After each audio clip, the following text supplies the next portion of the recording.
देखो, किसी भी मामले में जब कोई जुर्म होता है तो उस जुर्म की फ़ौरन गिरफ़्त करना महकमा पुलिस की ज़िम्मेदारी है। तो यही सवाल है कि भी महकमा पुलिस के पास जब रिपोर्ट देने के लिए 6:45 बजे या 7:45 बजे जब आए तो 9 साढ़े 8 बजे तक रिपोर्ट नहीं ली गई और रिपोर्ट इंदराज नहीं किया पुलिस डिपार्टमेंट ने, और इसी तरह से FIR भी 8:30 बजे तक नहीं फाड़ी गई, नहीं बनाया गया। तो इससे साफ ज़ाहिर होता है कि पुलिस इसके अंदर फेल है, नाकाम है। ये 2 से ढाई घंटे का जो वक्फ़ा दी है पुलिस, क्या वजह है, इसकी तफ्तीश अदालती सतह पर होना चाहिए।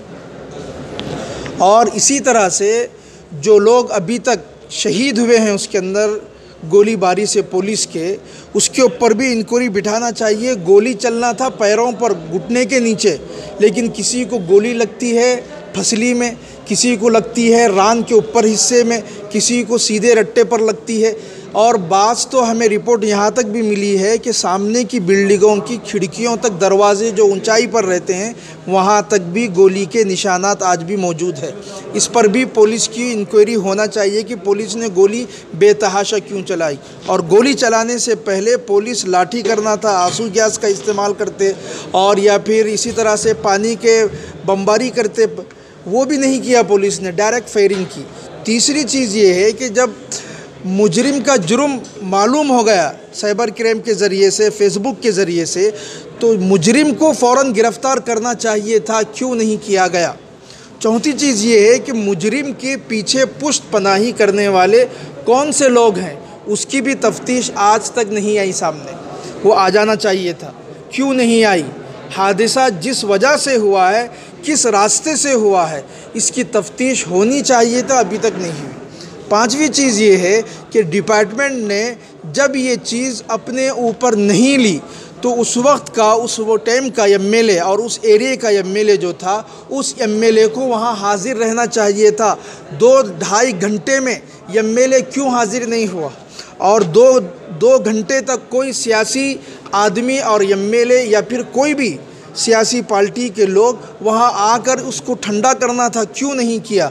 ये भी एक तफ्तीश की बात है। खाली वोट मांगने के लिए KG हल्ली, DG हल्ली की आवाम को आप इस्तेमाल करते हैं, लेकिन जब एक हादिसा 2 घंटे तक वहाँ पर कोई हादिसा नहीं था, 2 घंटे तक ना नवीन के घर पर कोई हादिसा हुआ, ना MLA के घर पर कोई हादिसा हुआ, ना पुलिस स्टेशन पर कोई हादिसा हुआ। जो कुछ भी हुआ 8:30 बजे के बाद हुआ। तो 8:30, तो समझो कि 2 घंटे तक डिपार्टमेंट अगर चाहता तो 2 घंटे में पूरे बेंगलुरु को कंट्रोल कर सकता है। DG हल्ली और KG हल्ली के अतराफ 6 पुलिस स्टेशन को, हालांकि पुलिस महकमा मौजूद रहने के बावजूद भी, उस एक स्टेशन को और नवीन के एक को और MLA के घर को क्यों काबू में नहीं किया। तो ये बीमारी शुरू हुई गुस्ताख बदतमीज़ नवीन के पोस्ट से। तो मौका था, उस बीमारी की शनाख्त हो चुकी थी, तो फिर वहाँ के मकामी लोग जो है रिपोर्ट भी दर्ज करने गए। तो क्या, क्योंकि पुलिस जो है, पुलिस को कुछ ऐसे इख्तियारात भी हैं, अगर कोई दूसरे लोग आकर के रिपोर्ट ना भी लिखा है, पुलिस ख़ुद एहतियाती तौर पर कि भैया ऐसा वाक़या है कि इसके वजह से इंतशार हो सकता है, किसी के इज़्ज़त को या किसी के जान और माल को नुकसान पहुंच सकता है, ये सोच करके पुलिस जो है अपने उन खुसूसी इख्तियारात का इस्तेमाल करके उस बीमारी को रोक सकती है। जैसा कि ख़ुद ये जो नवीन के जो मामू हैं अखंड शनास मूर्ति साहब MLA, ख़ुद उनकी किसी वजह से वहाँ मकामी एक नौजवान आसिफ नामी मिसिंग MLA बोल करके एक इश्तिहार दिया था, उस पर किसी ने रिपोर्ट नहीं दर्ज करवाई। पुलिस ने खुद से अपने आप रिपोर्ट बना करके उस आसिफ को गिरफ़्तार करके फिर उसके बाद में, तो ये उसकी इख्तियारात हैं। तो यहाँ पर तो इतना बड़ा मामला है, हसास मामला। तो पहली बात तो पुलिस को, महकमे को खुद जो है अपने आप रिपोर्ट लेना चाहिए था, वो नहीं हुआ। कई हफ्तों से काम कर रही है, उस काम के नतीजे में जो चीज़ें आवाम से सुनने मिली और जो जिन लोगों से हमने मुलाकात की, उन लोगों से सुनने मिली, उसके बाद में हमने एक रिपोर्ट रेडी की और उसे हुकूमत को भी हम इंशाअल्लाह पहुंचाएंगे आपके ज़रिए से, और पुलिस को भी पहुंचाएंगे इंशाअल्लाह। और जो लोग इसमें काम कर रहे हैं मुसलमानों के इंसाफ दिलाने के लिए, उन तक भी हमें अपना एक रिपोर्ट पहुंचाएंगे।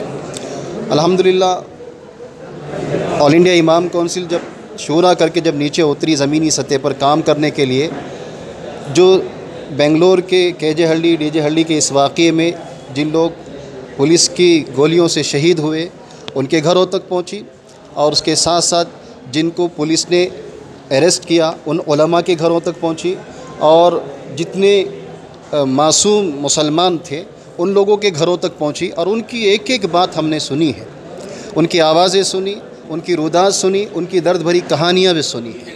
फिर उसके बाद में जो सच्चाई थी उसे हमने अपने इस रिपोर्ट के अंदर दर्ज की है। यहाँ तक भी हमने सुना कि एक औरत जो भरी हामिला थी, उसकी 2 दिन के अंदर डिलीवरी होने वाली थी, हमल वज़ा होने वाला था, लेकिन उसके शौहर को पुलिस रात में अरेस्ट करके लेकर जाती है।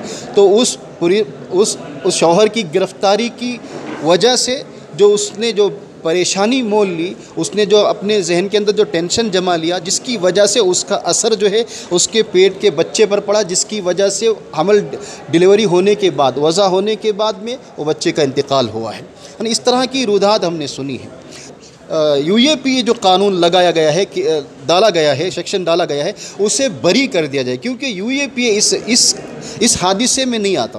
क्योंकि UAPA जो होता है वो देश के ख़िलाफ़ अगर कोई काम करता है, कॉन्स्टिट्यूशन ऑफ इंडिया के ख़िलाफ़ जो काम करता है उस पर लगाया जाता है, न कि इस हादिसे पर लगाया जाता है। लेकिन ये बेजा मुसलमानों को दबाने के लिए, मुसलमानों की आवाज़ को पस्त करने के लिए, मुसलमानों को और नीचे गिराने के लिए, इस तरह का खौफ डालने के लिए इस तरह की चीज़ें हुई है। हम हुकूमत से भी दरख्वास्त करते हैं और पुलिस से भी करते हैं कि जो कानून आपने जो सेक्शन इन पर लगाया है UAPA का, उसे फ़ौरन क्या कर दिया जाए, बरी कर दिया जाए, और जो लोग उसके तहत अरेस्ट हुए उसे भी बरी कर दिया जाए।